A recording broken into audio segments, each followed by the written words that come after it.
Hi there, and welcome to today's video. We're going to be looking at the question of what can you expect in a psychic reading. And what I'd like to do is just outline a few things that give you a better understanding. When you go into a reading, whoever it may be with, you've got a clear idea of what is or isn't possible, or really what's a good value reading. What do you get in a good valued reading? Now the first thing, it's pretty basic, is you're going to a psychic. One way or the other, you want some understanding or some insight into what's happening now and what's happening in your future. And obviously part of that, psychics give predictions. So I think that's a reasonable expectation that somewhere in the framework of your reading, the psychic outlines what they see happening in your future. But what I think is also important, and what I would insist on in a reading, is ensuring that not only are you told when something will happen, but you're also given an understanding as to why and how that'll happen. Because it's very easy for a psychic to say, look, in 6 months' time, you're going to be back with this person. But what's more important to that is what is the bridge between here and there? Why does that happen? Why now? Why? How does that happen? Do they initiate contact? Do you initiate contact? What about the obstacles that's prevented it before? How do you overcome them? Because on one level, just saying something really positive, it's going to happen in 6 months' time, might feel nice. Probably it's also going to feel a bit unrealistic, or a bit, I can't see that happening. So psychic should give you the whens, but also the psychic should give you the why and the how. Okay.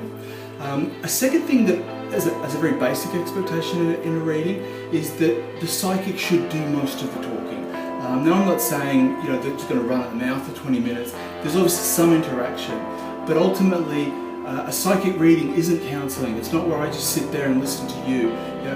Psychic readings are more active in the sense that you share and respond, but ultimately I'm giving you information. I'm using the time to tell you as much as I can about what I see and what's going on.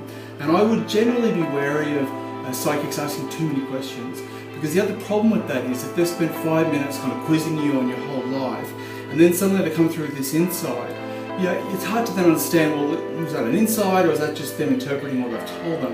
Now, if you go into a reading and say, look, I just want to focus on relationships, then whatever comes through after that, whether it's a relationship with your father, your boyfriend, your ex, your brother, sister, it's come from a psychic place. And now at the same time, don't go in defensive.